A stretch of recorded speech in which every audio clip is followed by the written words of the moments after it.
Sor Juana, el Fénix de México, fue un cometa que atravesó el cielo novohispano, dejando tras de sí un rastro de tinta, escándalo y muchísimos asombros. Transformó su celda en laboratorio, su hábito en armadura, su silencio en la máscara más perfecta. Desde los días en que siendo niña rogaba que la dejaran vestirse de hombre para entrar a la universidad, hasta la madrugada en que firmó con su propia sangre la renuncia a todos sus libros, Juana vivió como una buscadora incansable, a sabiendas de que el conocimiento total es inalcanzable, pero también de que el único fracaso verdadero es dejar de desearlo. Y bienvenidos a Radio Locura 66.6 FM, Ideas Idiotas para Gente Inteligente, tu podcast de confianza sobre arte, literatura, música, ideas en peligro de extinción y por supuesto en ocasiones especiales como esta de quizás las más grandes artistas de toda la historia aquí en México y en todo el mundo.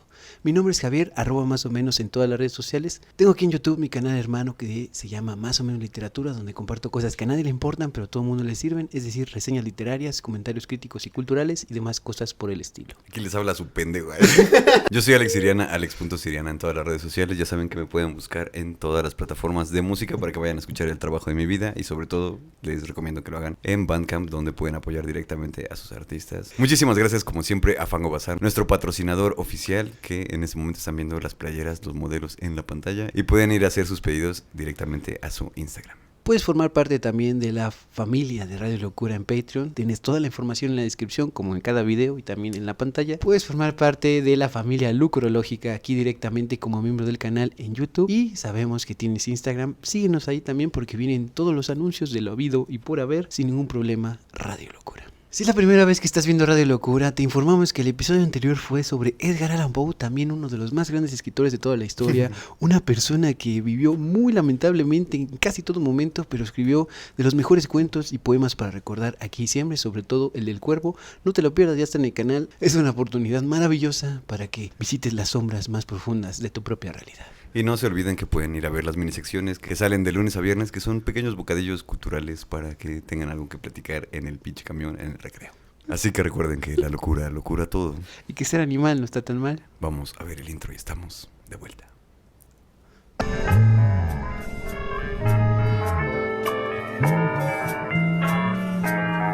Radio Locura 66.6 en frecuencia moderada. Ideas idiotas para gente inteligente. Adiós.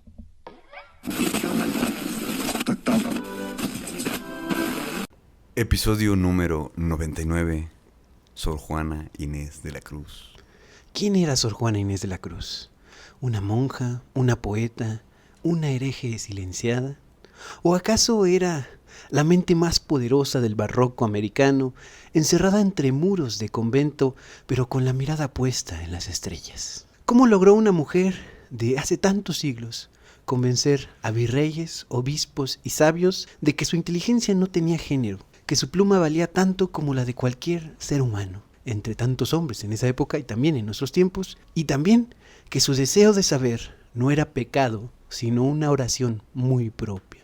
Sor Juana, el Fénix de México, fue un cometa que atravesó el cielo novohispano, dejando tras de sí un rastro de tinta, escándalo y muchísimos asombros. Transformó su celda en laboratorio, su hábito en armadura, su silencio en la máscara más perfecta.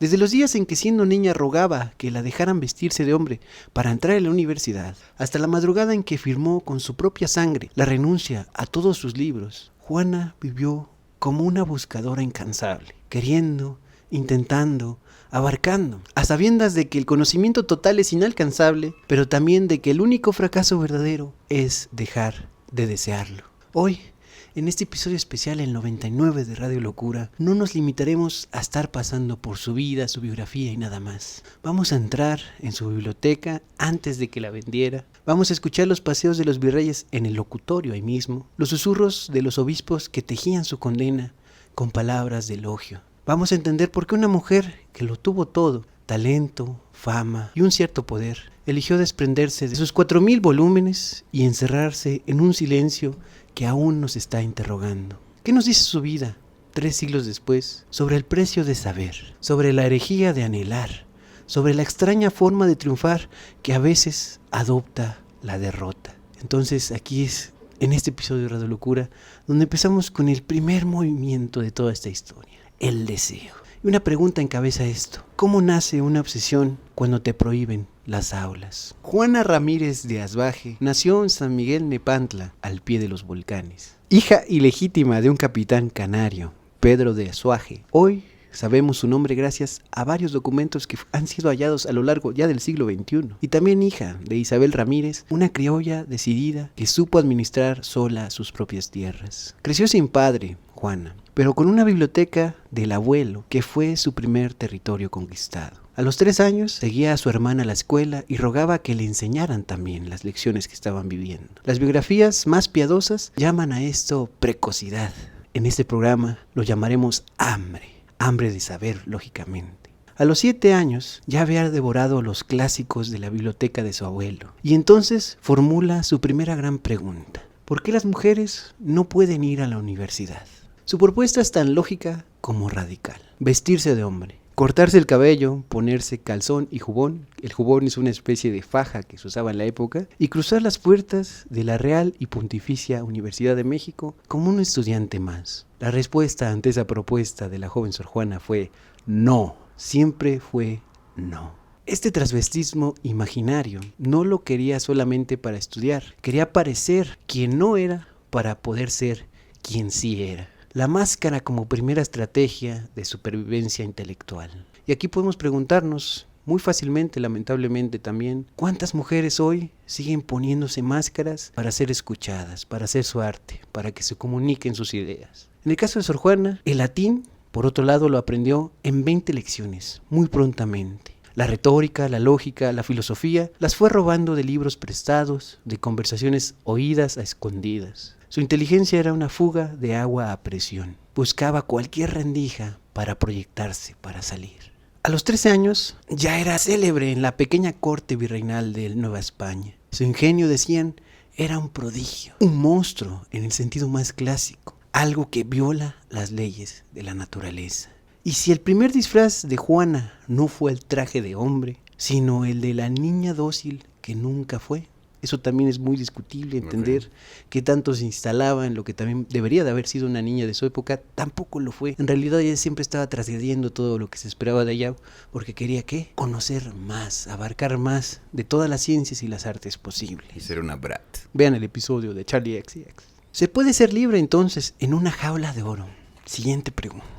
Porque pasamos al escenario de la corte para Sor Juana. La corte, hay que decirlo, era un teatro. Y Juana, que ya había imaginado vestirse de hombre, aprendió a vestirse de cortesana. En 1664, con apenas 15 o 16 años, dependiendo de la fuente, fue admitida como dama de honor de la virreina Leonor de Carreto, esposa del marqués de Mancera, los que mandaban en ese momento en la Nueva España. Los meros meros. Leonor, la virreina, no es una figura decorativa. Las virreinas novohispanas, aunque limitadas por su género también, a pesar de estar hasta arriba en el poder, eran la imagen viva del rey, pero en versión femenina, sobre todo concentrándose en las cuestiones artísticas, en las cuestiones administrativas y también de todo lo que significa el mercado cultural de la época. Y también en el caso de Leonor, fue la primera musa de Juana y también fue su protectora, la primera de ellas. Y pronto el ingenio de la joven se vuelve leyenda. El rey, escéptico ante tanta fama tan precoz, tan hambrienta, convoca a un tribunal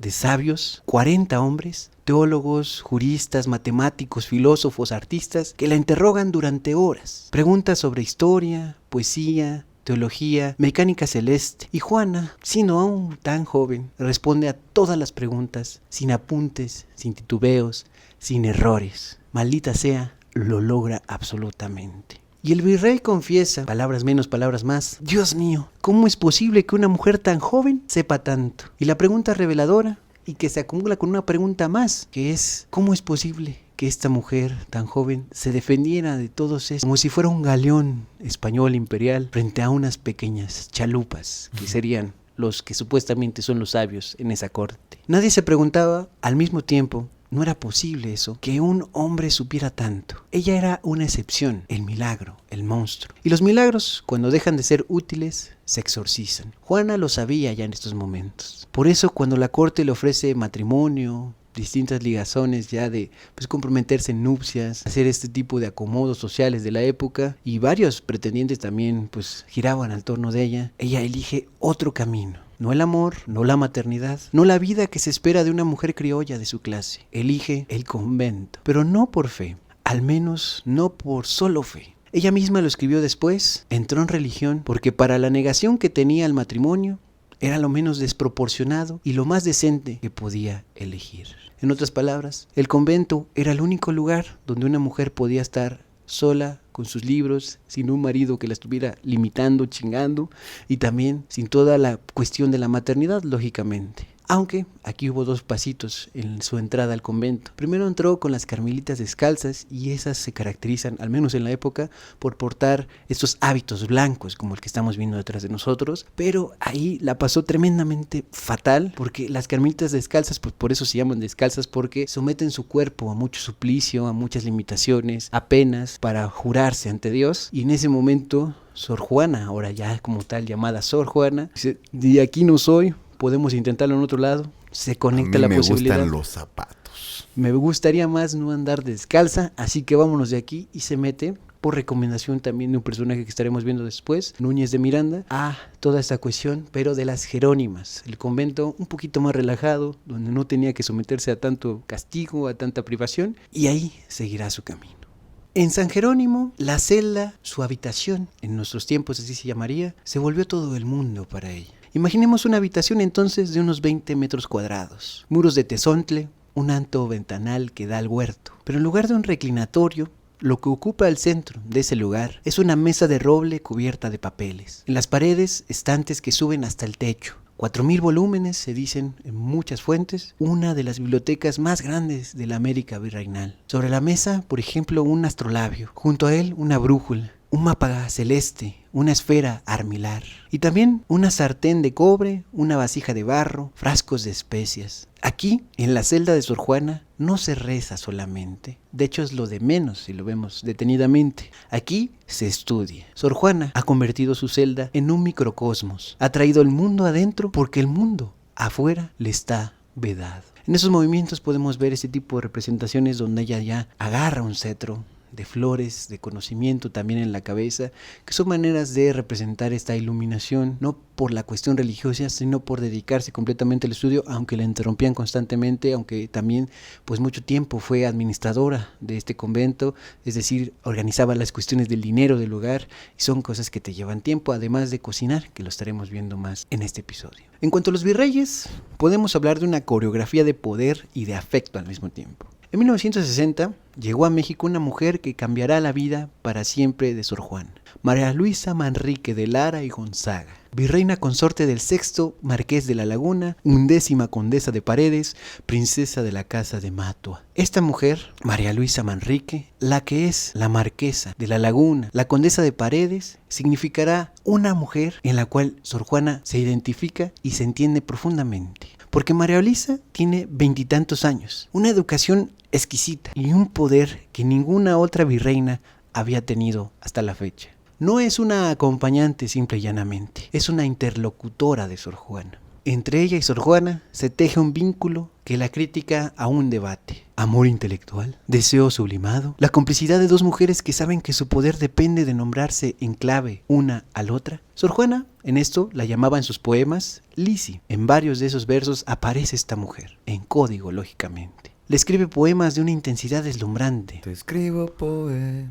Ser mujer, ni estar ausente, no es de amarte impedimento, le dice en algún momento de esos poemas. La virreina, a su vez, lleva los manuscritos de Sor Juana a España, gestiona sus ediciones, la convierte en una autora conocida en ambos virreinatos, me refiero a toda América, pero también el virreinato original, que más bien es el reino de España, todo este imperio también en Madrid, en Sevilla, en todos lados donde se hablaba español. Entonces podemos preguntarnos, ¿qué le debe Sor Juana a María Luisa? Todo, algunos dirán. Sin ella, quizá hoy no la estaríamos nombrando en este programa. Pero la corte no fue para Sor Juana solamente Lisi. Ya habíamos mencionado a Leonor de Carreto, la primera virreina con la que se incorporó en la corte, que la acomodaron también en la cuestión del convento. Hay otros virreyes, hay que entenderlo, otras virreinas a lo largo de la vida de Sor Juana. Entre ellos el conde de Galve y su esposa Elvira de Toledo, hija también de un príncipe y demás cuestiones reales, y también la van a proteger. Esta otra condesa, como sus antecesoras, participa en los juegos cortesanos que Sor Juana convierte en literatura. Ella aplaude y comercializa también, los lleva a otros lados dentro de la misma España, dentro de la misma Nueva España, loas, villancecos, poemas de circunstancia. Le encarga que escriba para ella. El marqués de la Laguna, el esposo de Lisi, de esa otra condesa, le encarga obras también, la respeta, no interviene en su libertad, la están protegiendo. Leonor de Carreto, la primera que habíamos mencionado, esta virreina ya había muerto para este momento de la historia, pero su memoria permanece. Esto porque ella, justamente ya se estaban yendo de la Nueva España y pasan a ir a visitar los volcanes y pasan pues cerca de lo que viene siendo Puebla, según los datos y demás, y justo ahí padece una enfermedad y se muere rampantemente. Sor Juana le dedicará poemas a la muerte de Leonor de Carreto, porque eso quedaba también signado en su poesía. Y Sor Juana entonces, dentro de toda esta cuestión magnética y al mismo tiempo repulsiva de los virreyes, de las virreinas, aprende a moverse entre ellos. Sabe que cada virrey es una oportunidad y una amenaza. Sabe que su protección no es incondicional, aunque en varios momentos así lo pareciera, sobre todo con Lisi y con Leonor. Y sabe sobre todo que fuera de su círculo están acechando sus enemigos. Esto es muy interesante porque si ustedes visitan uno de los libros más referentes sobre toda esta historia, que es el de Octavio Paz, Las trampas de la fe, estará marcando una explicación muy pausada, a detalle, de lo que significaba estas traiciones de poderes y alianzas entre la corte, el palacio de gobierno, la junta, que sería como su especie de senado de la época, y aparte la iglesia. Entre este triángulo, Sor Juana tendrá que estar viendo quién la apoya más, quién la apoya menos, eso durante toda su vida. Principalmente el nombramiento de los virreyes lo tendrá muy cerca, apoyándola, pero no siempre va a ser así porque algunos virreyes pues son relevados del lugar donde están trabajando, es decir, en México ahora, pero mientras tanto pues hay otros poderes que siguen moviendo las tuercas.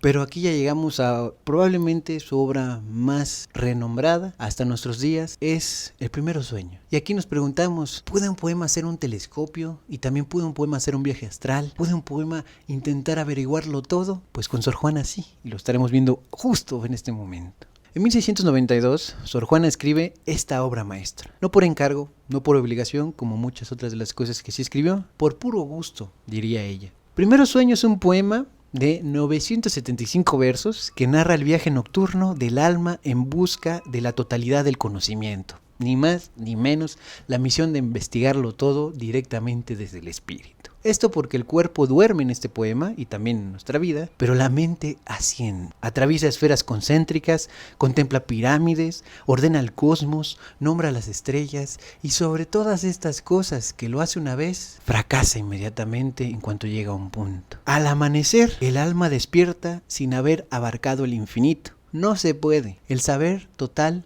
es inalcanzable. Pero aquí el fracaso no es una derrota pura y dura, es simplemente la condición humana. La grandeza no está en este poema, y si ustedes lo ven con detenimiento, también en general, en poseer el conocimiento, sino en desearlo, en intentarlo, en soñarlo. Primero Sueño es el poema de una mujer que sabe que nunca sabrá lo suficiente y que sin embargo no deja de anhelar el conocimiento. Si ustedes revisan el poema, verán que es enrevesado, que tiene hiperbatón, complicadísimo, ¿no? Que está reorganizadas las frases como si fueran cuestiones de latín. No sabemos bien cuál es el sujeto, cuál es el verbo de todas estas frases, de todos estos versos, pero detenidamente hay distintas guías de lectura. Les voy a poner en la descripción una de ellas, entre tantas que hay, para que vean que puede dividirse en 5 partes, que el alma asciende conforme la noche ya tomó posesión del mundo. Por eso piramidal funesta empieza el poema, porque la sombra que proyecta la noche viene porque el sol está del otro lado, ¿no? El lugar donde está anocheciendo, entonces se proyecta la sombra de la propia tierra en forma de... En vez de que la noche caiga, la noche sube, ¿no? La noche asciende en forma piramidal por esto de cuestiones físicas. Aquí también habrá reflexiones sobre el cuerpo, habrá distintas referencias, algo que estaba muy extendido a la época, que era esta teoría de los humores del cuerpo, las cuestiones flemáticas, las cuestiones de la bilis negra, de la bilis amarilla.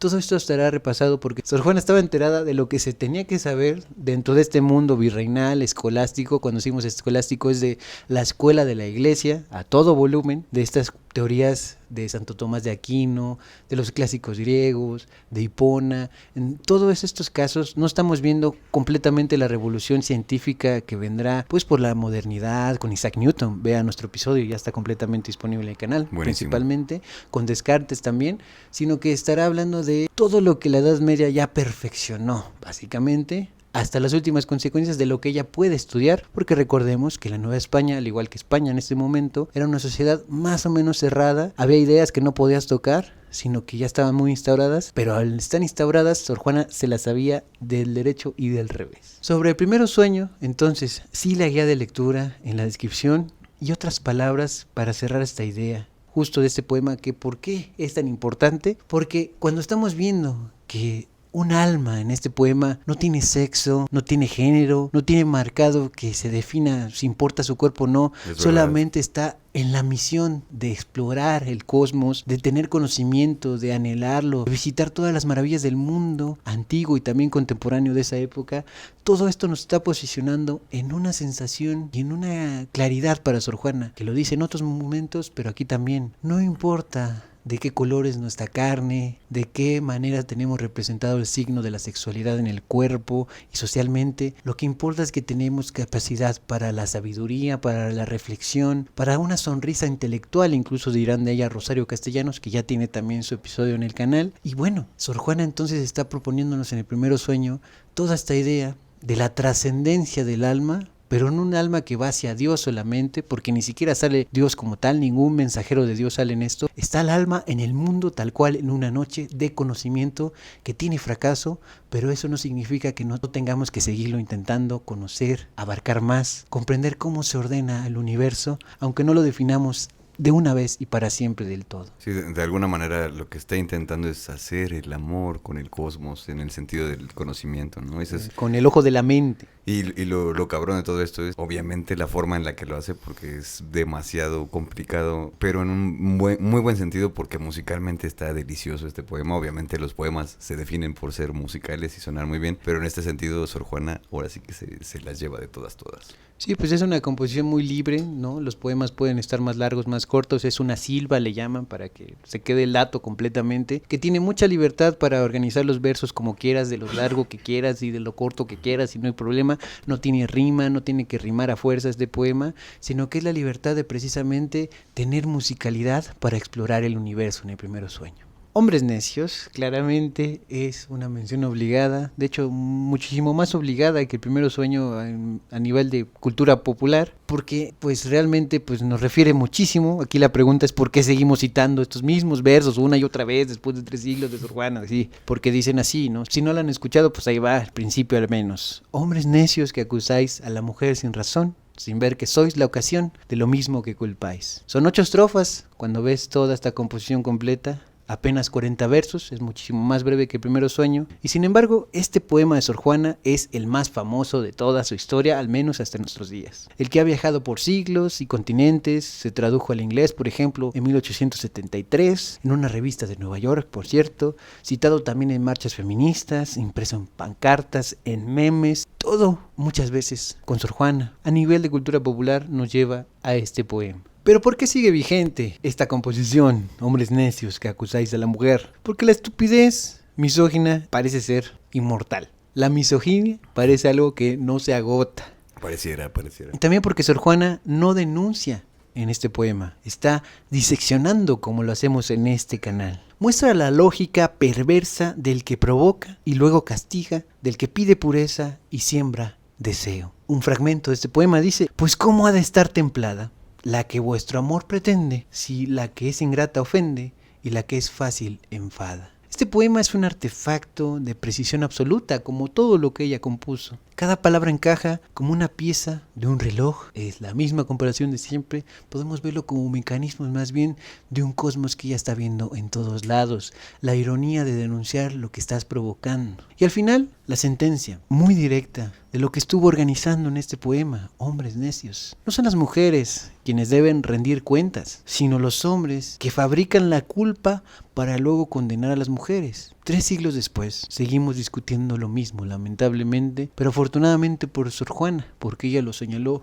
lo desmenuzó, lo hizo completamente derivativo de qué está pasando con esto de los hombres que están verdaderamente siendo hombres necios que acusan a la mujer y no entienden que sus actos son los que están juzgando y haciendo que es todo esto de la mirada patriarcal, de la mirada masculina, de la determinación de que solo hay una manera de deseo, que lo que sea el deseo femenino no tiene ningún tipo de agencia, de acción, y entonces cuando algo sucede ahí, cosas raras suceden ahí a ojos de esa misoginia, es entonces señalar, ¿no? Perseguir. Y eso Sor Juana lo tenía clarísimo y uno pensaría, como dijimos al principio de esta sección, pues entonces ya pasaron 3 siglos, ya estamos perfectamente entendidos, hay igualdad, hay equidad, hay entendimiento, hay comprensión de que los deseos no funcionan de una sola manera, todo está bastante claro, ¿no? Sor Juana ya no tiene que estar lanzando esta disección de la condena que los hombres acometen, pero no es cierto. Lamentablemente no es cierto, entonces por eso tiene toda esta actualidad este poema. También es un poema que conforme tú lo vas leyendo, es muchísimo más breve que el Primero Sueño, encuentras que sabe reformular con retruécanos, que es un retruécano, una idea organizada de una manera y luego reorganizada de otra manera, donde se usan los mismos elementos, ¿no? No somos ni todos los que estamos, ni somos todos los que estamos, o ¿cómo dicen esa frase? No. Esa ustedes sabrán mejor que nosotros, ese es un tipo de retruécano, ¿no? No estamos todos los que somos, ni somos todos los que estamos, ese es lo que quería decir. Okay. Ese es un ejemplo de retruécano. No lo usa Sor Juana, al menos hasta donde yo sé, pero justamente ese es el mecanismo. No necesariamente. Pero mi punto en todo esto de hombres necios que acusáis a la mujer es este repaso facilito que es una entrada también a su poesía, a su crítica sobre todo, esa ironía bien manejada con la lógica, los silogismos que denuncian, diseccionan la estupidez, sobre todo masculina, ya desde sus tiempos lamentablemente y aún más lamentablemente en nuestra época. Una lectura muy posible de este poema es el hecho de verlo como un síntoma realmente de la realidad de las mujeres, obviamente en el momento en el que ella estaba viva, pero también como algo que trasciende, como ya habías dicho, pues estas barreras del tiempo, lamentablemente, que es algo que no nos gusta realmente que sea así, pero es entenderlo también como una persona que es absolutamente brillante, que ya estamos entendiendo un poco más también su biografía, y en ese sentido podemos ver que incluso ella no es inmune a todo ese tipo de señalamientos y represiones que tenía, y sobre todo de hecho serán un poco más exacerbados por la forma en la que ella está viviendo también, intentando, pues como dices, ¿no? Moverse dentro de todas estas esferas del poder del virreinato, y eso también hace que nosotros podamos entender un poco más este poema como una verdadera denuncia, pero no solamente personal, sino que también trasciende a su propia persona, ¿no? Entonces de cierta manera es multidimensional en ese sentido, porque trasciende el tiempo, trasciende su propia vida y también trasciende sus propias condiciones. Y por eso, pues a insistir, no es solo una denuncia, es una disección, es un análisis concreto de cuáles son las actitudes de los hombres, de específicos hombres necios que acusan a la mujer de lo mismo que están promoviendo ellos con sus actos. Pero además, obviamente, de hombres necios, el Primero Sueño se atrevió a convertir un mito pagano en teología ya aquí en América, en la Nueva España. Porque en el Divino Narciso, Sor Juana comete lo que algunos podrían entender como una herejía, pero en esos tiempos la creatividad era un poquito más libre, cuando te apoyabas en los griegos, en los mitos clásicos, y los traías a la realidad católica de la época. Es decir, un ejemplo más de sincretismo, donde tomas una mitología ya conocida por, pues, prácticamente toda la gente que está letrada en esos momentos, es decir,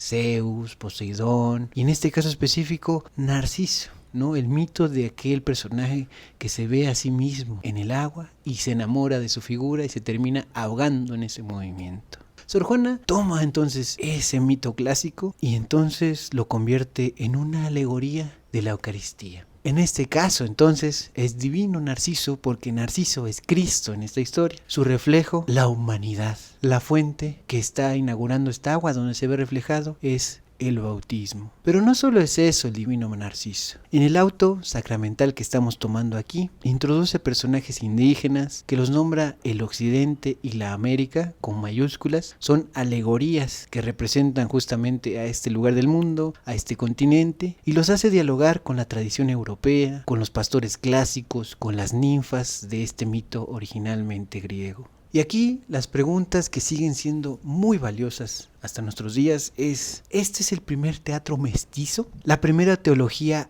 americana? Ciertamente uno puede reflexionar al respecto. Hay infinidad de tesis, hay infinidad de libros que toman sus autos sacramentales, entre ellos destacando el Divino Narciso, porque tiene replantearse cómo es que personajes que no tienen nada que ver en realidad pueden simbolizar algo nuevo aquí en Nueva España. Estos autos sacramentales, como su nombre lo dice, no son autos de que sean automáticos, sino que son una invocación, una obra de teatro. Y son sacramentales porque retoman un sacramento de la Iglesia Católica y entonces juegan con referencias, con la creatividad que tenga cada poeta en estos casos. En el caso de Sor Juana no es el único auto sacramental que hace, de hecho tiene un largo tomo donde vienen muchísimos autos sacramentales, donde retoma otras figuras como el Neptuno y le vuelve, por ejemplo, la característica de un virrey nuevo que llega, ¿no? El Neptuno alegórico, donde hace que el virrey que va a llegar a mandar a Nueva España se convierta en una especie de Poseidón en América, porque él es el marqués de la laguna. Entonces,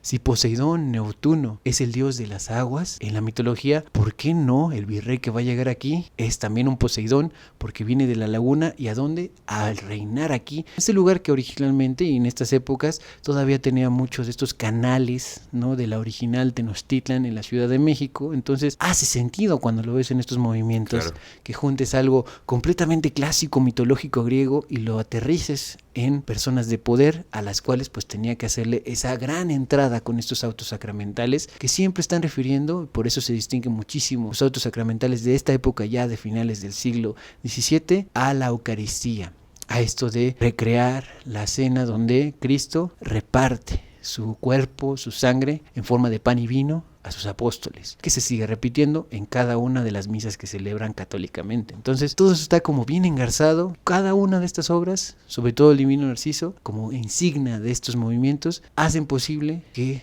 se referencie a lo más católico, pero también a lo más del poder de la época y al mismo tiempo también a mitos completamente clásicos griegos. Esta combinación, esta ensaladilla, también la practicaba Sor Juana. Y Sor Juana entonces no responde explícitamente si esto es el primer teatro mestizo, si es la primera teología aquí en México o en Nueva España, pero lo escribe, simple y llanamente lo escribe, ustedes lo pueden visitar sin ningún problema, y al escribirlo funda un género, el de la relectura, la apropiación en el mejor de los sentidos, el sincretismo crítico del teatro que sirve, sí, a ella misma para ser la poeta, pues en esos momentos oficial de los virreyes, pero también para hacer de los virreyes figuras mitológicas y para hacer de los mitos reinantes en estos momentos de la Nueva España. Y además de practicar la lírica, primero sueño, además de practicar los autos sacramentales, el Divino Narciso, el Neptuno alegórico, Sor Juana también ejercitó los villancicos. Esos cantos de Navidad se llaman así originalmente villancicos porque son de los villanos, de los habitantes de las pequeñas granjas, instalaciones de las villas, y esto se sigue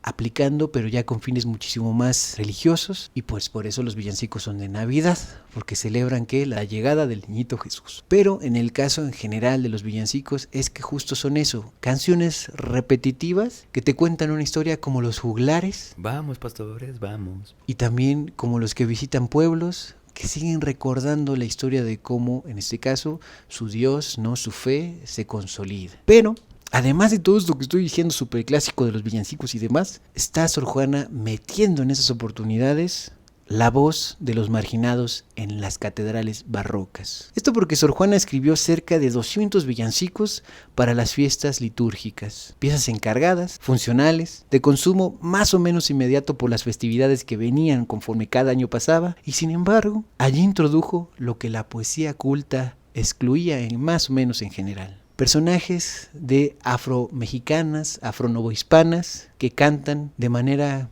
que algunos dirán no se entiende, pero verdaderamente están recuperando el ritmo de su origen, el ritmo de estos lugares africanos, que es también su propio origen, aunque estén instalados en América. También voces de los naturales, de las indígenas, que celebran al niño Dios con sones de esta tierra, que recuperan inclusive el náhuatl, que se pone en los villancicos, en las loas de Sor Juana. Porque hay que recordar que Sor Juana hablaba muchos idiomas. Sí, por supuesto. Uno de ellos era el náhuatl.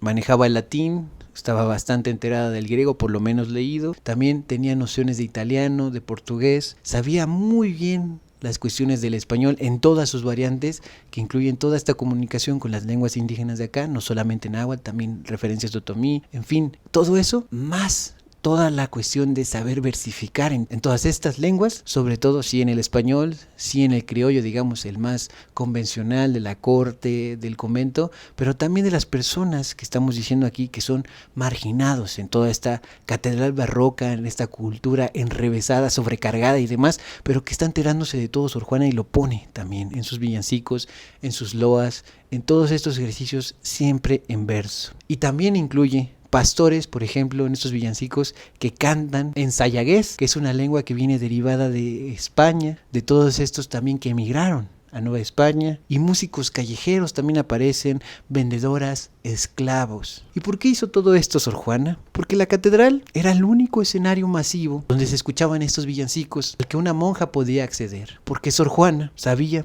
que la lengua también es territorio de conquista y de música, de versificación para todos y todas. Como personajes, pero también como escuchas, como villanos en todas estas historias, como personajes que viven en nuestra misma ciudad. Y existen rarezas o detalles que no están incluidos en todos los manuales de arte sobre Sor Juana, porque por ejemplo está la cuestión de un sistema de notación musical, en otras palabras que escribió un libro que te explicaba cómo funcionaba la armonía de la música. Sencillo, ¿no? Y entonces este sistema propio que retomaba otras fuentes de la época, pero lo hacía muchísimo más didáctico, tenían a Sor Juana como una escritora de música. También incluso algunos llegan a apostar que era compositora de sus propios villancicos, de sus propias obras de teatro, y los archivos no pueden confirmar del todo que ella fuera una música como tal, una compositora, porque mucho de eso se ha perdido. Principalmente el que ustedes pueden rastrear y ver si hay algún tipo de legado, pero perdido en nuestros días, es el libro que se llama El Caracol, que es precisamente este tratado sobre música,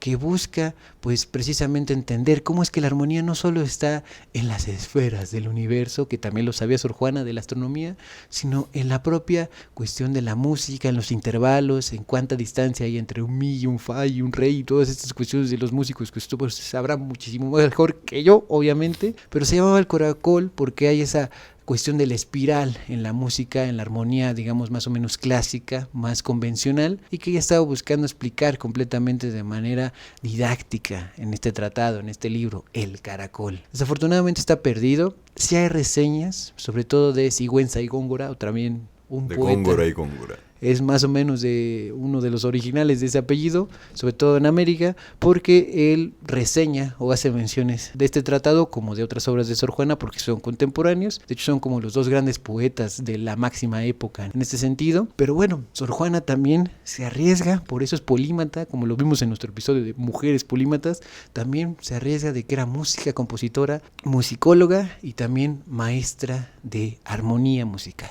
Y que justamente todo esto lo recupera, obviamente, de las enseñanzas pitagóricas y todas estas cosas que estaban en Grecia, de las cuales ella estaba absolutamente enterada, ¿no? También de un autor que casi no se recupera, pero que definía mucho de la recuperación del corpus hermético de Hermes Trismegisto en esta época, que medio que sí se aceptaba, medio que no, y Sor Juana lo leyó, pero al mismo tiempo como que no lo tomaba todo en cuenta, pero estaba enterada de todas esas armonías, de la cuestión de los opuestos complementarios de Hermes Trismegisto y demás. Lo importante es que este otro autor se llama Kirchner, si no recuerdo mal su apellido, que sobre todo le enseña que hay correspondencias en todos lados de la realidad, como también Hermes Trismegisto pues se cuenta que decía, ¿no? Que también inspira a Pitágoras y todo esto de hay siempre una medida exacta, como es afuera es adentro, como es arriba es abajo, y todas esas complementariedades, estos juegos de semejanzas, que pues Sor Juana, aunque no lo hace explícito de bueno, así es el mundo y ya a la verga Dios, simplemente dice, hay una explicación constante, hay cosas que riman, hay cosas que miden más o menos lo mismo, o hay como repeticiones que siguen ciertos intervalos. Todo eso está ordenando el cosmos. Hay que enterarnos de eso. Eso es lo que le inspira a Sor Juana, y no podía ser tan tajante en decir, bueno, entonces solo esto es lo que hay y no hay Dios, sino que todo esto, y lo termina diciendo en una de sus cartas más famosas, es para aprender de las ciencias humanas para llegar a la ciencia de Dios. Pero aparte de la música, también estaba la cocina para Sor Juana como laboratorio. Ella me da cuenta, desde Tabasco, me dio un peje lagarto. Ella misma cuenta que observaba, por ejemplo, las reacciones de los huevos con aceite, la clarificación del azúcar, la fermentación. No es en estos casos metáforas de lo que estaba hablando, era método de cocina. Porque si ustedes revisan, entre otros libros que se han publicado alrededor de Sor Juana, hay uno que se llama Sor Juana en la cocina, de Mónica Lavín y Ana Benítez, que es un libro muy interesante porque además de ser una recuperación de cómo es el contexto de la cocina virreinal, de la cocina donde vivió precisamente Sor Juana, es todo un manual, otros dirán, es más bien, es un recetario de comidas de la época. Por ejemplo, hay cosas como el ante de arroz, si no recuerdo mal. Si ustedes piensan, ¿qué chingados es un ante? Pues es lo que va antes del mero platillo. El antearroz. Entonces, en ese sentido, uno puede entender, y entonces también tiene postres, sí, también tiene y el antepostre, que son lo que va después de la comida, ante y postre, a posteriori, a postre, está recuperando me acabas esto. de volar la cabeza con Entonces, eso. esta explicación funcionaba como tal en los nombres de las recetas de Sor Juana. Muchos de ellos hablaban de unas especies de bizcochos, ¿no? Pancillos como para armar pasteles, pero para comidas saladas. Ella era súper aficionada al queso, tanto que se lo prohibió cuando era niña. Yo porque también. no aprendía lo suficiente y entonces no merecía esos caramelos, le llamaba era. Quesosos. Que son totalmente deliciosos como es el queso, pero pues que ella recurría a estos métodos de enseñanza para sí misma, que es no me voy a dar mis premios como perritos si es que no he aprendido lo suficiente al final de la jornada, ¿no? Entonces también hacía lo de mítica referencia de cortarse el pelo si no había aprendido las lecciones suficientes y el pelo seguía avanzando, decía, ¿cómo puedo tener una cabeza llena de pelos, ¿no? De cabello, bellos cabellos, ciertamente, si no tengo una bella mente inundada de bellas ideas, que es más importante que el cabello bello en sí mismo. Sí, o sea, de alguna manera como que castigaba esa ausencia de conocimiento, ¿no? Lo cual es bastante poético, pero también de repente un poco masoquista. Y también como pelón rico del conocimiento, pero a la inversa, ¿no? De ya no me voy a sacar más chamoy o pulparino o lo que sea de este dulce, sino que me voy a dedicar a las ideas, lo que va adentro, eso está perrón. Además de eso, en general, que son los grandes mitos de cómo aprendía siendo niña, a lo largo de sus estancias en el convento, aprendió, ejercitó e incluso cultivó todo esto, lo organizó en un recetario, que si ustedes lo buscan lo van a encontrar en este libro, Sor Juana en la cocina, de Mónica Lavín y Ana Benítez. De Mónica. Ya entendí. Y aquí quiero puntualizar explícitamente, valga la precisión que estoy diciendo, la madre, que todos o la gran mayoría de los retratos que estamos viendo aquí detrás de nosotros no son de la época, ya son del siglo XX, los hizo Jorge Sánchez Hernández, un pintor que también hizo una serie de imágenes sobre la Virgen de Guadalupe, sobre todo su mito, y también retomó la historia de Sor Juana para hacerla una por cuadro en cada una de esas etapas, y una de las mejores a mi parecer es esta que estamos viendo detrás de nosotros, donde vemos a Sor Juana como casi nunca podemos imaginarla por lo común. Normalmente la imaginamos en los billetes, veremos eso después en este episodio, y la vemos más como en la librería, si fuera en estos tiempos, en la biblioteca, en su propia vida, en cuestiones de la iglesia, ¿no? Organizando papeles, como dijimos más o menos al principio, pero también cocinaba, y por eso es que se receta, nunca mejor dicho, frases como decir, si Aristóteles hubiera cocinado, más filosofía hubiera hecho, ¿no? Ese tipo de cuestiones, palabras menos, palabras más, la cito de memoria, pero esas son cuestiones verídicas, ¿no? Que decía, en la cocina podemos ver esta especie de alquimia, de transformación frente a nuestros ojos, que terminamos engullendo, ¿no? Ingestando todo esto, y es ciertamente una cuestión mágica, ¿no? A veces se nos olvida que el arte culinario en realidad sí es un arte, ¿no? Claro.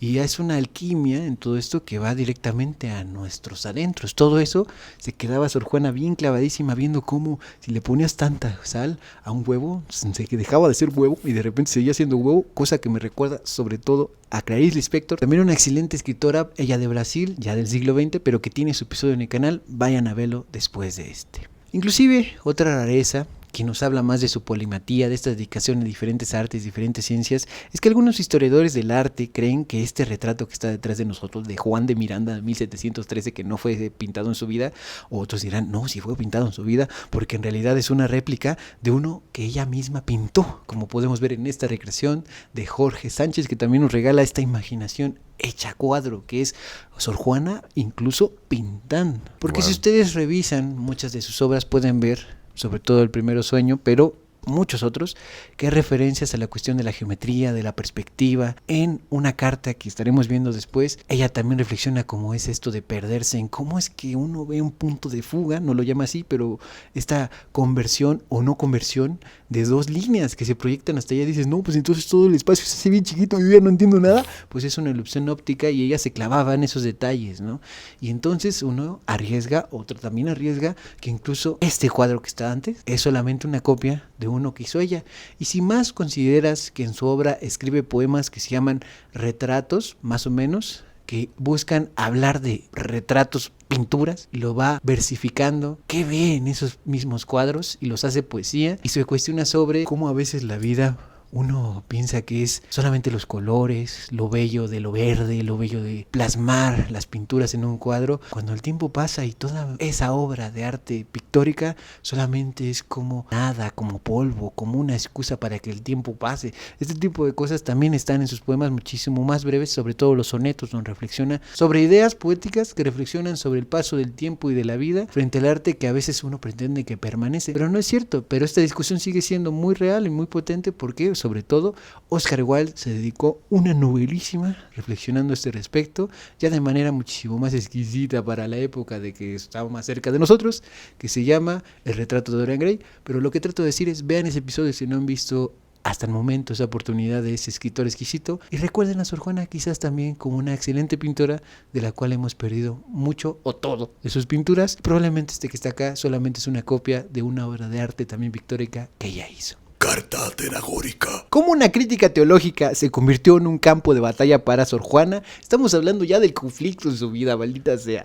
Esto porque la carta tenagórica, ciertamente este título que está detrás de nosotros, y todas las consecuencias que tuvo, ya estamos en 1690 y 1691, hasta me estoy trabando.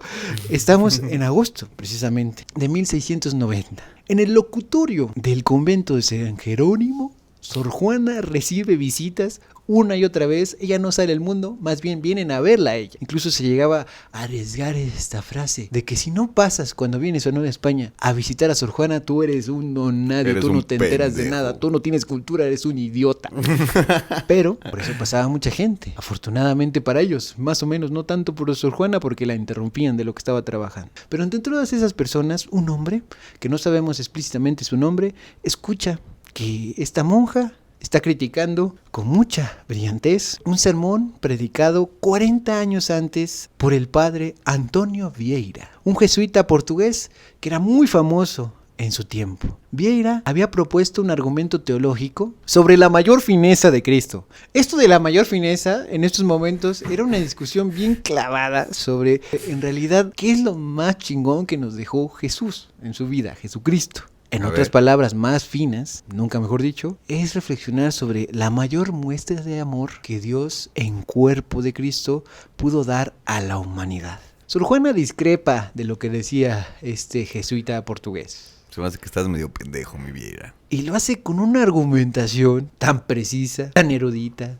tan lógica, con silogismos bien cuidados, que su oyente, ese chismosito que estaba por ahí visitándola, le pide una versión escrita de estas reflexiones, de esta crítica. Ella no puede desobedecer a quien la encarga, que nos vamos dando cuenta que es un mayor en esta organización teológica o más bien eclesiástica. Ella la escribe entonces esta crítica que solamente había dicho y se multiplican estas copias manuscritas. Una de ellas llega a manos de Manuel Fernández de Santa Cruz, obispo de Puebla. ¿Y quién es Santa Cruz?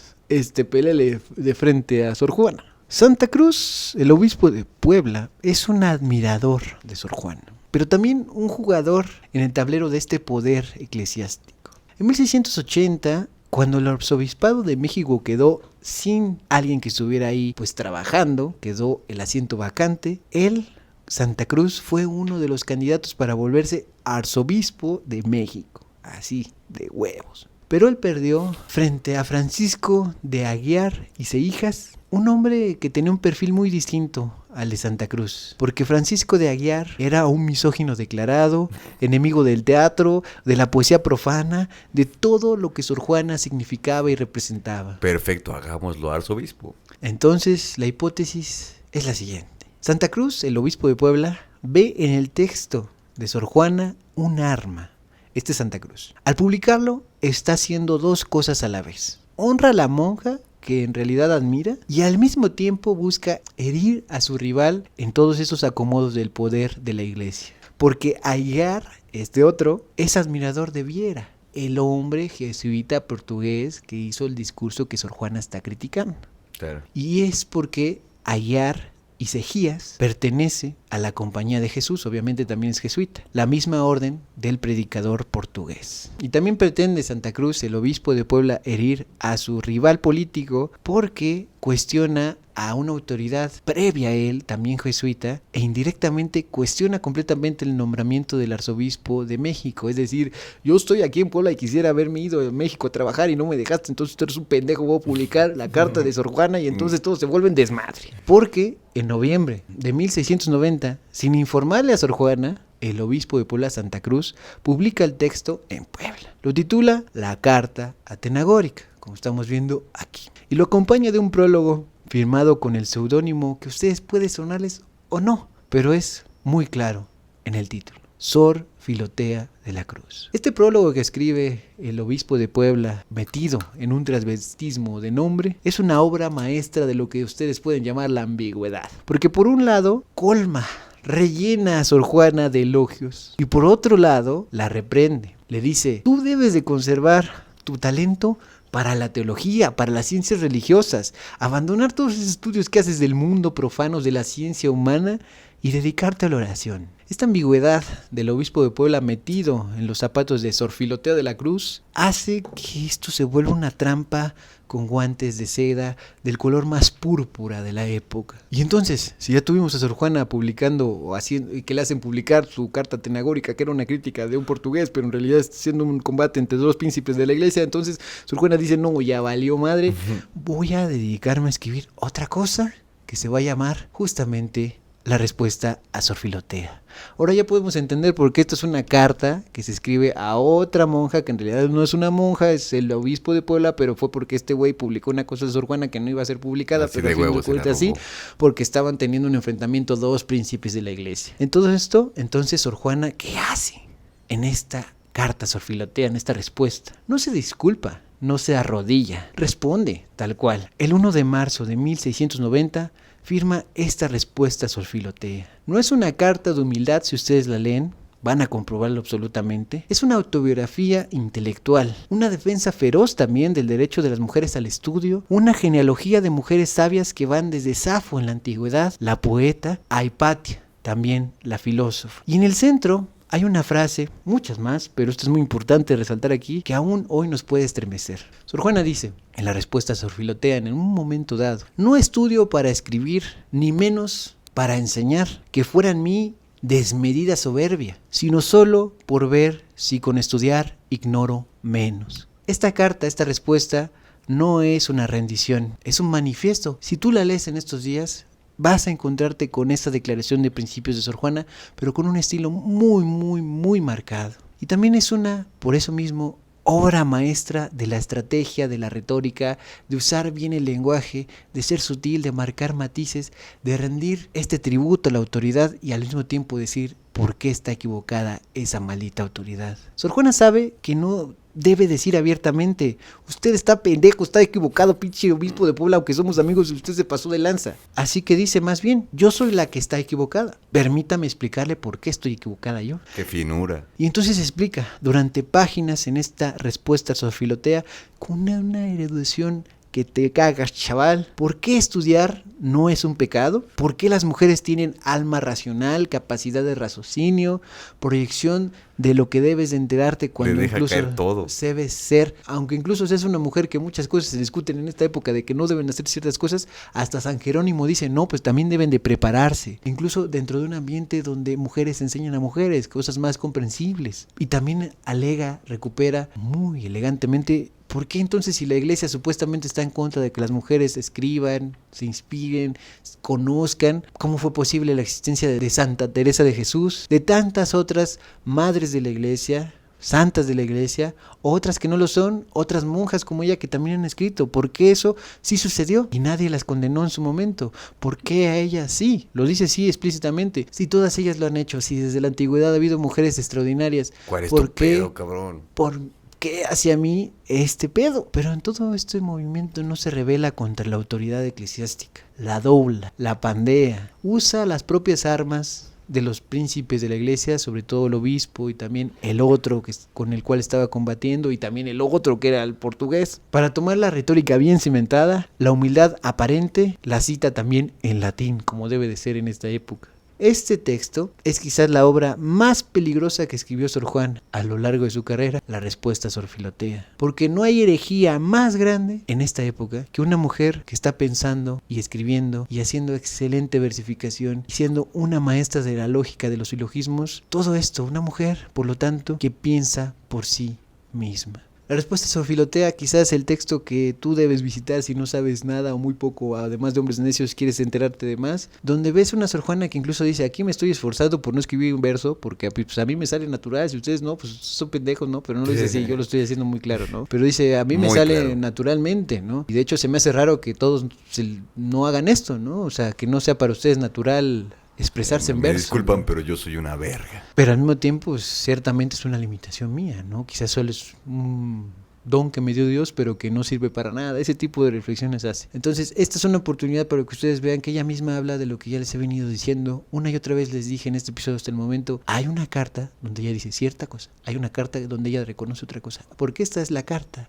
donde está declarando todo esto. Es una autobiografía que escribe para una máxima autoridad para ella de la iglesia, pero al mismo tiempo contradice, pero de una manera elegante, completamente debajo del agua, pero con una lógica que dices, no manches, a mí me gustaría pensar tan claramente, tan organizadamente, tener todo bien planteado y al mismo tiempo tener toda esta referencia y reverencia de la época para ser sutilmente humilde y al mismo tiempo dar en la madre los argumentos del otro pendejo que no sabe argumentar frente a ti, porque Sor Juana estaba bien enterada. Pero entonces, chavos, chavas y otros que nos están viendo aquí en Radio Locura, ¿quiénes entonces querían silenciar a Sor Juana así de huevos, explícitamente o indirectamente? Pues los vamos a denunciar, hijos de su puta madre. El triángulo, como les decía, es en el poder de la iglesia. Santa Cruz, el obispo de Puebla, Núñez de Miranda, que no he hablado mucho de él, ahorita lo haremos, y Agar de Cejas, es decir, el arzobispo de México. Este que estamos viendo atrás es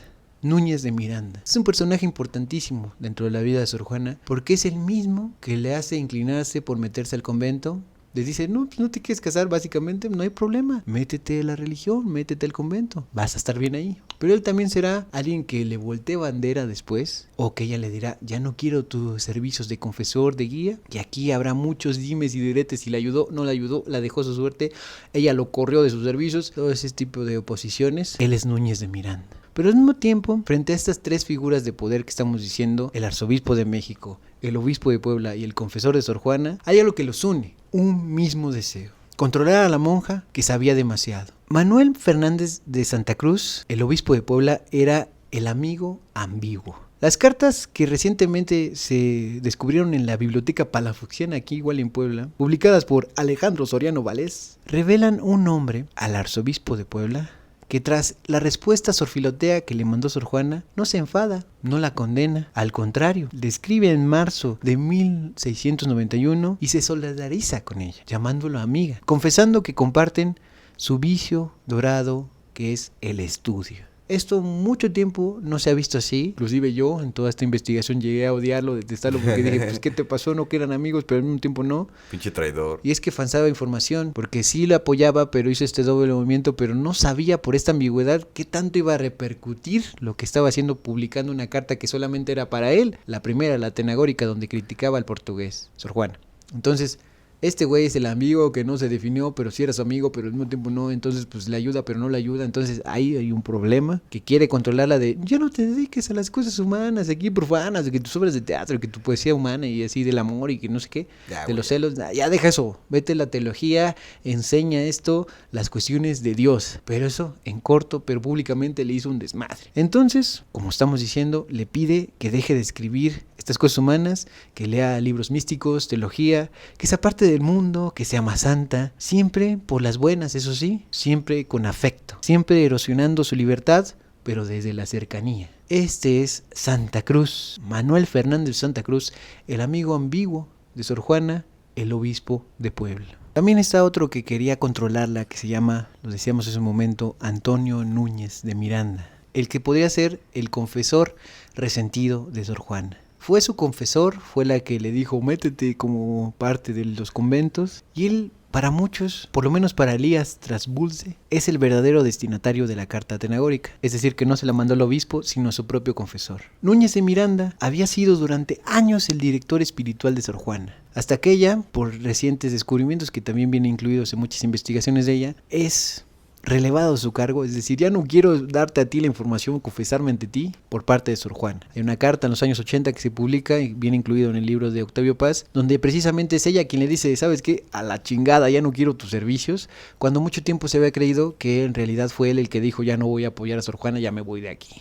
Eso es muy interesante porque nos da aún más claridad sobre la agencia y las decisiones que tomó Sor Juana misma. Y este hombre, como quiera, era un hombre severo, vinculado a la Compañía de Jesús, era jesuita, y veía con alarma la creciente independencia intelectual de su confesora, de su penitente, es decir, de Sor Juana. La carta atenagórica, al criticar a Vieira, ese padre jesuita portugués previo a todo esto, significaba una crítica también a él, a Núñez de Miranda. Y él no lo perdonó del todo, se hizo de la vista gorda, se retiró. Resentido. Fue corrido de la relación que tiene con Sor Juana, aunque después volverá a acercarse a él cuando tome estas últimas decisiones en su vida que veremos al final de este episodio.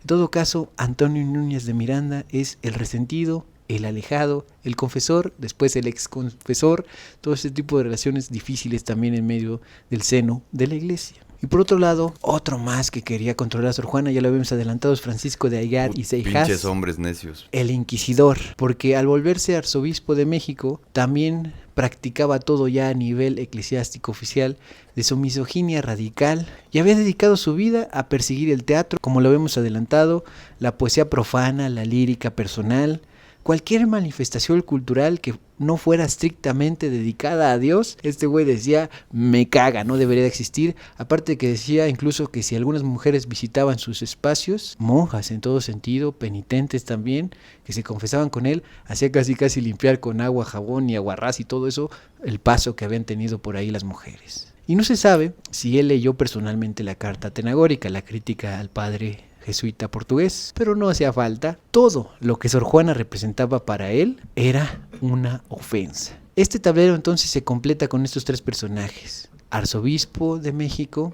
este que estamos viendo, el obispo de Puebla y el confesor de Sor Juana. Y entonces, básicamente, Santa Cruz la admira, pero la quiere dócil. Núñez de Miranda la quiere sumisa. Aguiar y Seijas la quiere silenciada de plano. Y ella, en medio de este triángulo de poder de los príncipes de la iglesia, escribe. Y sobre todo, hay que decir también que en estos momentos Sor Juana, por estos cambios que había en los virreyes de la época, estaba muy desfavorecida por el apoyo que ya no tenía por parte de la corte.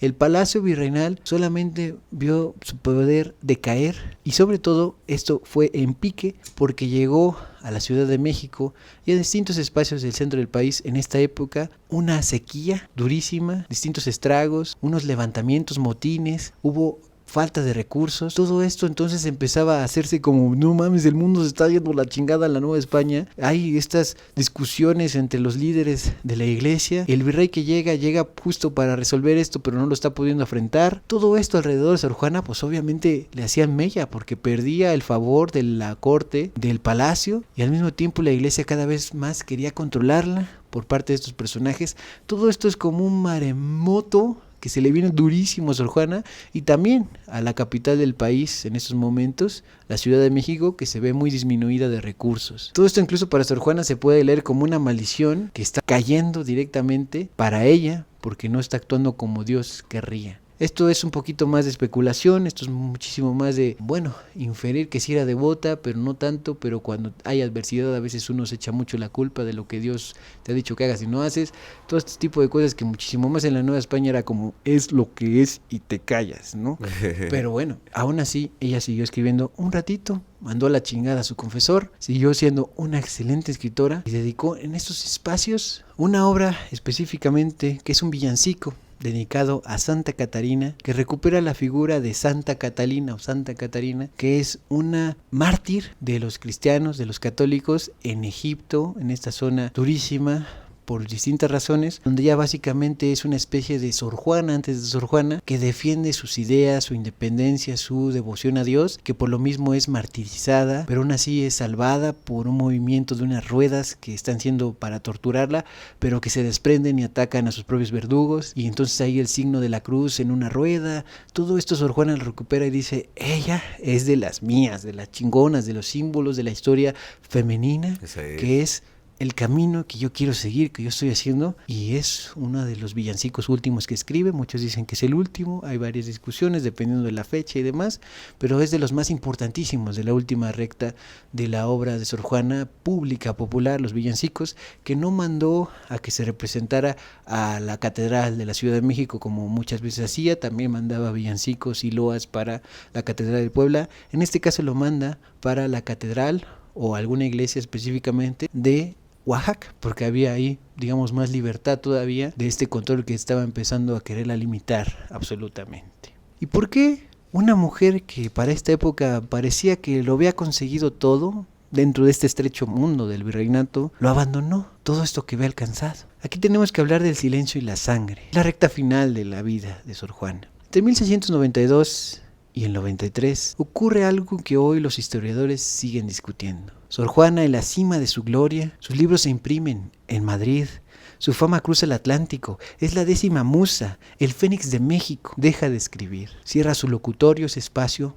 de visitas en su propia habitación, en el convento, vende sus 4,000 volúmenes, vende sus instrumentos científicos y musicales, redacta incluso un texto de penitencia y en 1694 firma con su propia sangre una declaración de renovación de votos. Ahí es donde escribe eso que se repite muchas veces de ella, yo, la peor de todas. Así firma esta declaración. Cuando hablamos de una renovación de votos para una monja, es básicamente decir borrón y cuenta nueva.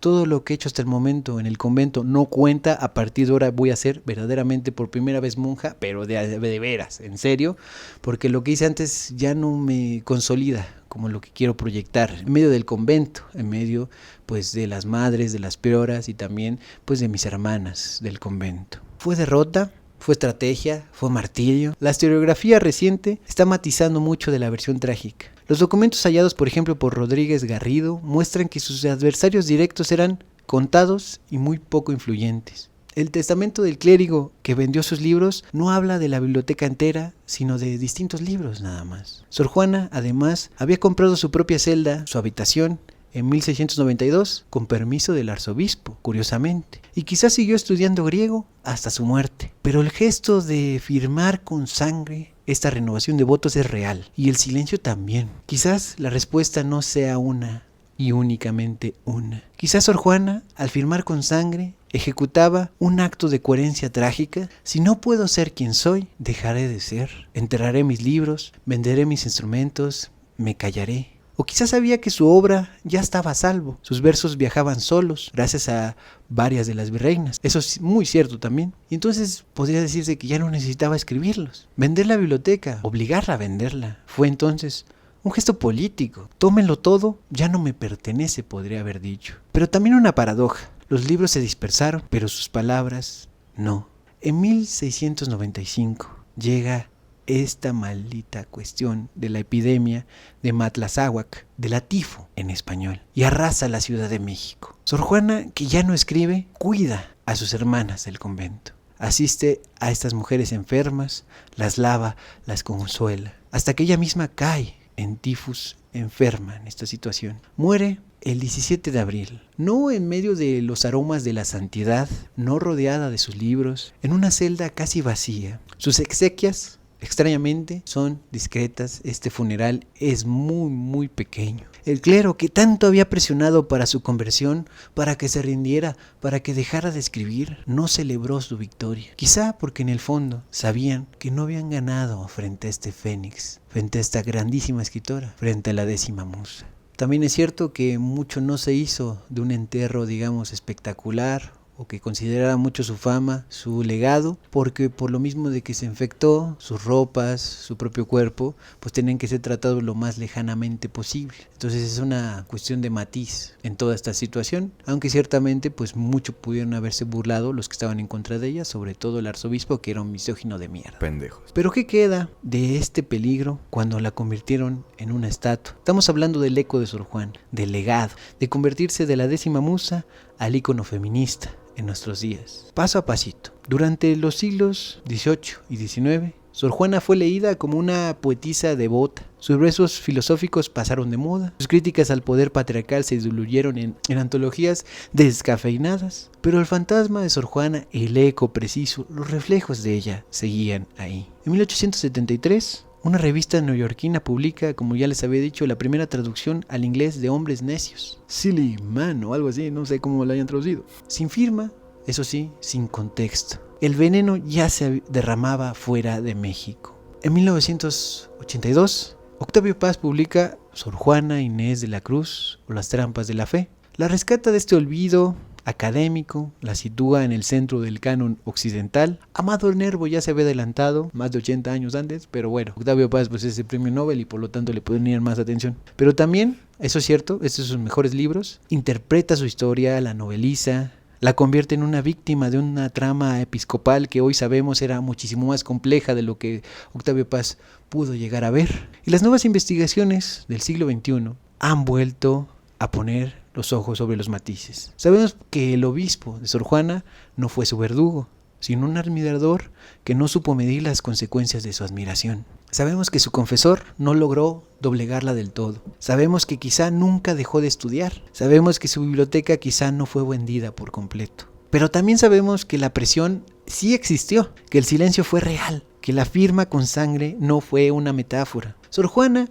ha desfilado en forma de monedas y billetes mexicanos, permaneciendo hasta ahora en los billetes de 100 pesitos actuales que circulan, ese que tenemos aquí completamente en un easter egg de este episodio. Es una autora obligatoria en escuelas y universidades, es un ícono del feminismo y de la diversidad sexual, marchas, actuaciones, performance, canciones, tatuajes incluso, su rostro imaginado, nunca del natural, porque no hay retratos que hicieran de ella en vida, son interpretaciones de otros que hay, de descripciones físicas, de otros referentes que no son verdaderamente ella en vida. Y todo esto, aún así, suena en bibliotecas con su nombre, en distintos espacios como escuelas y universidades que le rinden tributo, tienen una aula, tienen completamente el nombre de Sor Juana Inés de la Cruz. Pero todo esto nos lleva a preguntar, ¿la hemos encerrado en otro convento? ¿El de los símbolos oficiales? ¿El de la admiración acrítica, completamente sin pensamiento,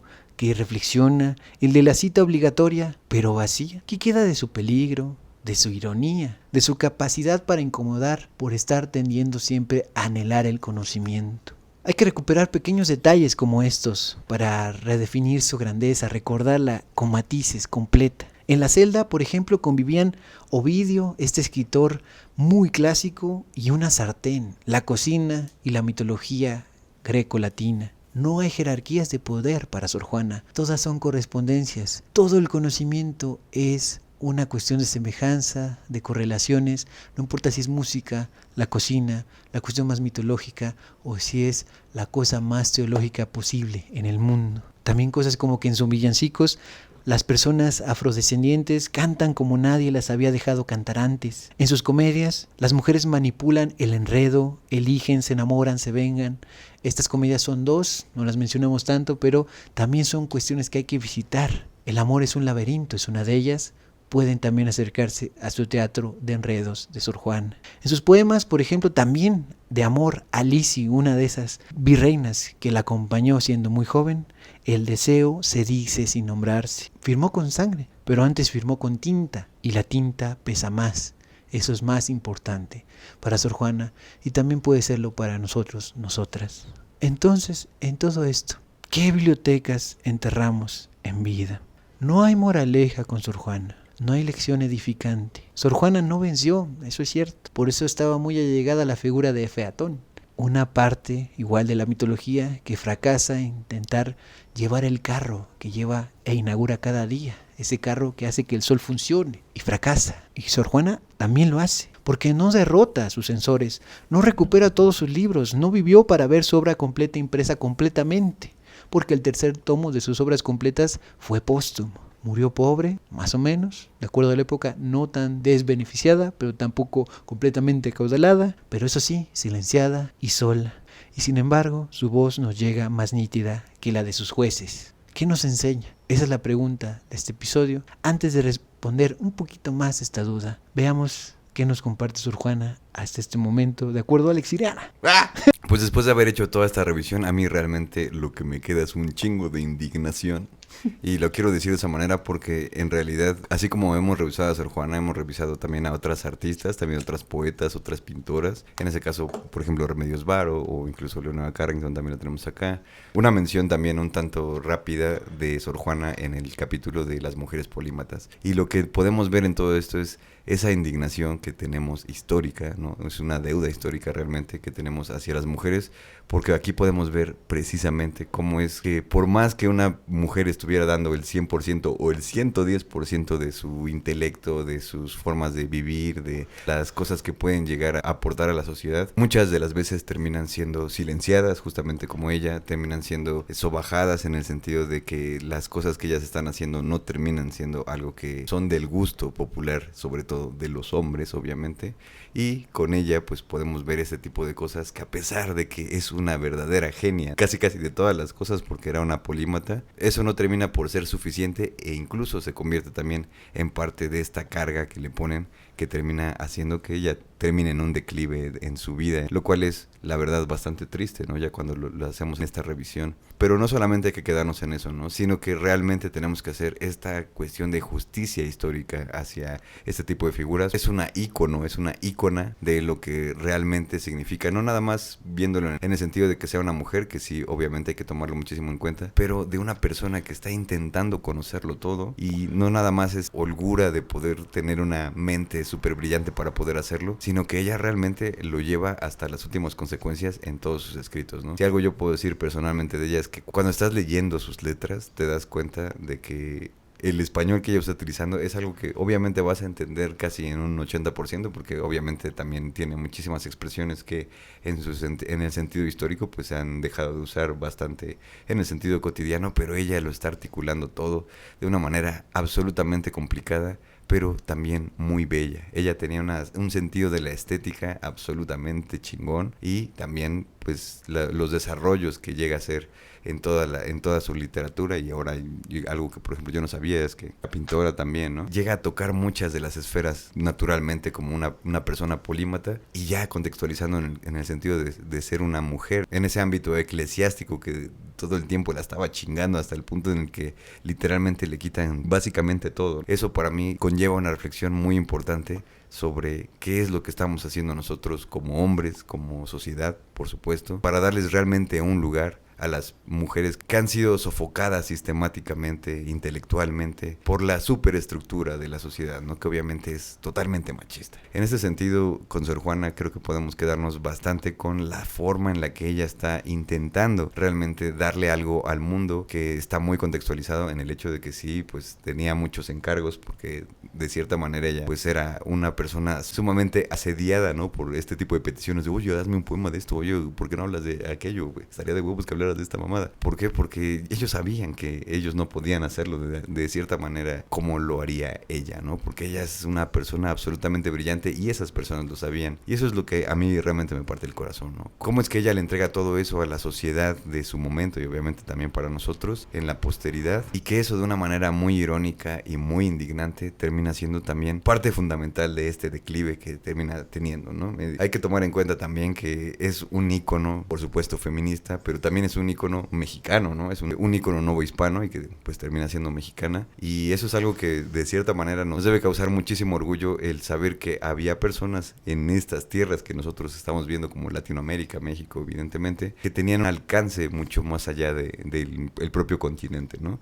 Que llegaban incluso a España. Y simplemente creo que lo que hay que dejar muy, muy patente en todo esto es que sí hay mucho chismecito en cuestión de las cartas a Sor Filotea y todo este pedo, pero lo importante acá es ver la forma en la que ella estaba intentando conocer el universo es una forma bastante divergente, ¿no? En ese sentido, porque sí la vemos como una artista, al menos yo sí la considero una verdadera artista, porque en el sentido de poder estructurar sus ideas, poder estructurar sus poemas, poder estructurar todos sus pensamientos, incluso también en su teatro, se convierten en algo que termina también fundamentando mucho de lo que se va a hacer tiempo después en el idioma hispano, ¿no? En hispanohablandia, ¿no? En el español. Eso para mí es muy, muy importante rescatar de ella. Creo que la tenemos en este concepto, obviamente, de, pues es Sor Juana, es la de los billetes, es la de los hombres necios que acusáis a las mujeres. Y está muy bien que lo recordemos de esa manera. Creo que es una muy buena entrada, ¿no? Porque de cierta manera por eso es que está en los billetes, ¿no? Porque es una cuestión de memoria histórica que en un sentido mexicano pues intentamos estar recuperando todo el tiempo, porque como lo vimos en los billetes, pues ha estado en muchos billetes, en muchas monedas. Estuvo hasta hace unos años en el billete de 200, ahora la ponen en el billete de 100 que estamos viendo ahorita, y probablemente cuando cambien, a lo mejor cambien el ajolote y pongan a Sor Juana, ¿no? Que viéndolo así, pues cada vez la van devaluando un poco más, ¿no? Del de 1000 al de 200 al de 100, y eso, bueno, pues eso ya es verlo con la casa de la moneda mexicana, hijos de su puta madre. Pero sí, recordémosla mucho más allá de todo esto. Obviamente esto no se queda solamente en verlo como esta deuda histórica que tenemos con las mujeres, o solamente la deuda histórica que tenemos incluso con las mismas memorias de Sor Juana y las cosas que ella logró, sino veámoslo también como esta persona que a mí lo que me impresiona muchísimo de ella es que sí, la conocemos como monja, nuestra representación visual de ella es eso, pero muy en el fondo, cuando ella entra en todo este mundo eclesiástico, ella no está realmente más convencida de darle sus votos a Dios que esos votos que ella le está otorgando al propio conocimiento, ¿no? De cierta manera, pues obviamente si lo ves en el sentido religioso, pues puede llegar a ser un poco problemático, ¿no? Cómo es que una persona esté más casada con la idea de querer estar en comunión con el conocimiento que con Dios, pero recordemos que evidentemente todo este contexto la estaba orillando a que lo hiciera de esta manera, ¿no? Y pues que las cosas pasaron como pasaron, pero también gracias a todo eso es que podemos tener acceso a sus grandes obras y a su gran forma de pensar y acercarse al conocimiento, ¿no? De tener una epistemología incluso también muy feminista, que es totalmente representada por ella, porque creo que a todas luces se puede ver que ella estaba viendo cosas que incluso había muchas personas que no llegaban a entender exactamente sus procesos mentales, y por eso es que era considerada como una persona brillante, ¿no? A pesar de haberlo hecho de esa manera, pues tiene el final que tiene, el cual es muy triste, como lo hemos dicho en muchas ocasiones, ¿no? Siempre las mujeres terminan ya sea en un manicomio, por ejemplo en el caso de Leonora Carrington, en el caso de Hipatia, por ejemplo, también tiene un final muy trágico, y eso se va repitiendo, ¿no? No hace falta estar diciendo todas las mujeres que han pasado por cosas trágicas, y ella también lamentablemente es uno de esos ejemplos, pero justamente no lo dejemos ahí, intentemos también recuperar muchísimo de esto, porque la cultura que ella ayudó a implementar dentro del idioma español es algo absolutamente gigantesco, y yo creo que sí, como mexicanos lo vemos de esa manera, pero también hay que verlo como una persona latinoamericana, que en ese sentido pues no se veía de esa manera, pero hay que verlo como este gran legado de cultura, y sobre todo desde el punto de vista de una mujer absolutamente brillante. Antes de responder explícitamente a qué nos puede enseñar Sor Juana en general, hay que recuperar dos datos importantísimos desde mi perspectiva. Uno es que el Día Internacional del Libro es el 23 de abril por referencias a Cervantes y también a Shakespeare, pero en México también se celebra el Día del Libro el 12 de diciembre. Yo no dije al principio de este episodio cuándo nació Sor Juana. Esto está en discusión si fue en 1648 o 1651, porque también su acta de nacimiento está medio perdida o no está completamente definida, o la cuestión del bautismo, pero en todo caso el 12 de noviembre. Se recupera para celebrar específicamente aquí desde principios de los años 80 el Día del Libro, justamente por Sor Juana. También otra cosa que quiero recuperar y que me sirve para recomendarles otro episodio que ya tenemos en el canal, muy sentido, por lo menos para mí, desde Radio Locura, que es el de José Emilio Pacheco. José Emilio Pacheco le dedica un poema brevísimo a Sor Juana, se titula Sor Juana, así, secamente pero directo, que dice así: Sor Juana es la llama trémula en la noche de piedra del virreinato. Ustedes imaginen solamente eso. En medio de toda esta cuestión completamente dura, acartonada, escolástica, definida por lo que está antes de ella, por cuestiones muy del seguimiento de así debe ser todo, de que había casi castas en todo momento. Sor Juana está desde ahí iluminándonos de manera vibratoria con estas correspondencias, en sus versos, en su teatro, en todo lo que hizo, también hasta nuestros días. Pero bueno, respondiendo directamente, ¿a qué nos enseña Sor Juana desde Radio Locura? Nos enseña que el deseo de saber es indestructible. Pueden quemar libros, pueden clausurar bibliotecas, pueden firmar documentos con sangre, pero el deseo sigue allí, agazapado, esperando ahí. Nos enseña también que la inteligencia no tiene género, aunque la sociedad sí lo tenga, y que las mujeres que piensan siempre han sido, esperemos ya no sean, pero se siente que serán sospechosas porque pareciera que siempre estarán a un paso de la condena. Nos enseña que la máscara no es cobardía, es estrategia, que a veces para decir la verdad hay que fingir que se obedece, que la ironía es un arma, la humildad una trinchera, y que el silencio, cuando ya no puedes hablar sin que te condenen, también es una forma de decir. Quizás la máscara más perfecta que jamás usó, ese silencio.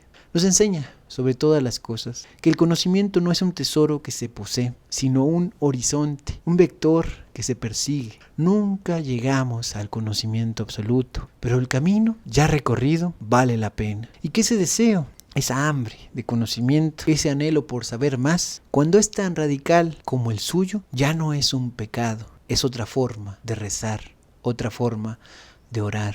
Y entonces el verso que voy a decir ahora, que viene en El Primero Sueño, con referencia a Featón, este personaje que ya había dicho hace un momento de la mitología más clásica, que fracasa en su misión, dice así: su nombre eternizar en su ruina. De Sor Juana, de esta manera, sí ardió su biblioteca, murió sin sus 4000 libros. La 10ª musa, desnuda de papel, entera de sí misma. Ese fue su triunfo, el de Sor Juana, el triunfo de la derrota. ¿Y qué máscaras nos ponemos para ser quienes somos? También es una pregunta para este cierre. Sor Juana fue muchas mujeres en una sola. La niña que soñó con vestirse de hombre, la cortesana que encandiló virreyes, la monja que levantó una biblioteca en el desierto, la científica que observó las estrellas desde la claraboya de su celda, la poeta que escribió el sueño más ambicioso de la lengua española. Su vida fue una larga negociación entre lo que quería ser y lo que le permitían ser. No ganó todas las batallas, ya lo vimos en este episodio, pero tampoco se rindió del todo. Vendió sus libros, pero no pudo vender su memoria. No podían obligarla a que hiciera eso. Firmó con sangre, pero su tinta ya había impregnado el papel para siempre. Hoy, cuando una mujer o una niña, quien sea, dentro de esta esfera femenina, escribe un poema, cuando una infante pide un telescopio, cuando alguien, en cualquier parte del mundo, se atreve a pensar contra la corriente, en ese instante, Sor Juana sigue vivita y coleando. ¿Qué otros límites estamos dispuestos a romper? ¿Qué bibliotecas enterramos en vida? ¿Qué máscaras nos ponemos para ser quienes somos? El sueño, así, no ha terminado. El alba no ha llegado, como sucede al final del Primero Sueño. Y ella sigue esperando, con la pluma en la mano, a que nos atrevamos a soñar con ella.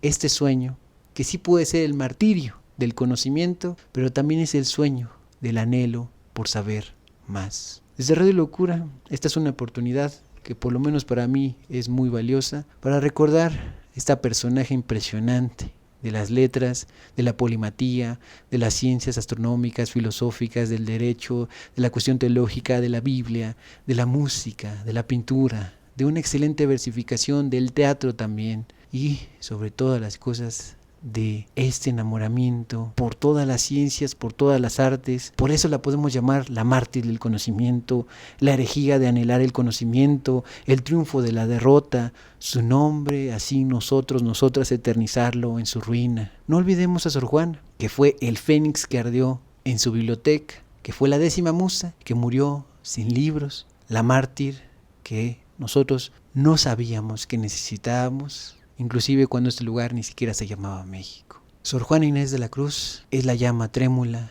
en la roca del virreinato de la Nueva España. No se pierdan la oportunidad de leer lo que sea de ella. Por supuesto, empezar quizás por los sonetos, por las cuestiones más breves, pero clavarse en esa manera de agarrar el español, todas las lenguas que manejaba y presentaba ahí, todas las ideas muy clásicas y muy contemporáneas de su época, y llevarlo hasta las últimas consecuencias de esta hambre por el conocimiento, de esta desesperación intelectual por saber más. Y como siempre ha sido un honor para nosotros haberles presentado a uno de las mejores artistas probablemente que tenemos dentro de la historia de México, de la Nueva España en dado momento. Por supuesto les invitamos a que dejen en los comentarios las formas en las que ustedes han aproximado a Sor Juana Inés de la Cruz, a lo mejor también hacer un poco de comunidad diciendo cuáles son sus impresiones acerca de leer El Primer Sueño, que es probablemente una de sus obras un poco más complejas, pero también muy muy sentidas en el sentido más personal para ella. Sí, pero si no es de esa forma y quieren participar en los comentarios, también pueden dejar en los comentarios el verso que cierra este grandísimo poema Primer Sueño, que es el mundo iluminado y yo despierta, para que nosotros estemos también un poco enterados de que ustedes se quedaron hasta el final a escuchar todas las grandes cosas que hizo Sor Juana Inés de la Cruz. Te recordamos que el episodio anterior fue el que le dedicamos a Edgar Allan Poe, ese grandioso escritor, ese susurro de la melancolía más profunda, el hipnotizador de melancolías, un hombre profundamente desafortunado, pero un artista como hay muy pocos en la existencia, quizás al nivel, en su época, con todo lo que implica, con todo su impacto de Sor Juana, pero en el lenguaje de la lengua inglesa, valga la redundancia que estoy diciendo. Véanse ese episodio, tú dátelo después de ver el Sor Juana. Tenemos infinidad de episodios, ya vamos a llegar al 100, será un momento clave para Radio Locura, pero mientras tanto, mírate el Edgar Allan Poe, que es un excelente escritor que te va a inspirar igual o más que Sor Juana. También tenemos durante toda la semana minisecciones que son bocadillos culturales, donde hablamos de distintos temas, historia, de cuestiones de películas, también de cuestiones muy críticas de la realidad social y cultural históricas de nuestros momentos, que nos marcan una pauta para que no te quedes de qué hablar en el recreo con tus amigos, con tus compañeros, y sobre todo para que compartas estas ideas en peligro de extinción que Radio Locura siempre está buscando recuperar en cada video. Muchísimas gracias como siempre a todas las personas que nos están viendo, que nos comentan, que nos dejan su like y que se suscriben, de verdad muchísimas gracias, pero también necesitamos agradecer a Fango Bazar, nuestro patrocinador oficial, el cual ya están viendo las playeras ahorita en este momento en pantalla para que vean un poco del catálogo que tienen para ofrecer, que son nuestros episodios convertidos en playeras. No se olviden que pueden hacer sus pedidos a través de su Instagram. Pueden unirse a la familia de Radio Locura en Patreon, el link está en la descripción, también aquí apareciendo en la pantalla. Pueden formar parte también, por supuesto, de la tribu lucorológica como miembros del canal directamente aquí en YouTube. Y sabemos que tienes Instagram, síguenos allá para que estés al tanto de lo que está por venir, de lo que ya ocurrió en este proyecto, porque pues esto sigue evolucionando, no va a parar, pero vendrán distintas cuestiones a partir del siguiente episodio, que por cierto, hay que adelantarlo. ¿De qué va a tratar el episodio 100? Básicamente es una propuesta muy propia de lo que significa el arte, la manifestación que siempre estamos manejando, creativa, en todos estos episodios, en las minisecciones de Radio Locura, un manifiesto de lo que es este proyecto. Estaremos intentando compartirles como ese episodio súper especial, el número 100 de Radio Locura. Mi nombre es Alex Siriana, alex.siriana en todas las redes sociales. No se olviden de que pueden ir a escuchar toda mi música en cualquier plataforma, pero sobre todo, como siempre les digo, vayan a escucharlo preferentemente en Bandcamp, que es ahí uno de esos lugares donde ustedes pueden apoyar a sus artistas de una manera muchísimo más directa. Nos dejamos de todas estas mierdas algorítmicas de Spotify y todas estas plataformas que de repente parecieran hacer más daño al mundo que realmente estar divulgando la verdadera música y las verdaderas artes que nos mueven muy muy sensiblemente por dentro. Mi nombre es Javier, @más o menos en todas las redes sociales. Tengo aquí en YouTube mi canal hermano de este proyecto, se llama Más o menos Literatura, donde comparto cosas que a nadie le importan, pero a todo el mundo le sirven. Es decir, reseñas literarias, comentarios críticos y culturales, como por ejemplo, algo que ya dediqué sobre Sor Juana, la opinión que tenía Rosario Castellanos sobre ella. Véanlo también directamente, Más o menos Literatura. Y todo eso está directamente aquí en YouTube también. Esto fue Radio Locura 66.6 FM, ideas idiotas para gente inteligente. Tengo entre ambas manos ambos ojos y solamente lo que toco veo. Estos son los últimos 2 versos de uno de los poemas breves de Sor Juana, Verde embelezo. No se lo pierdan, también lo dejo en la descripción y adiós.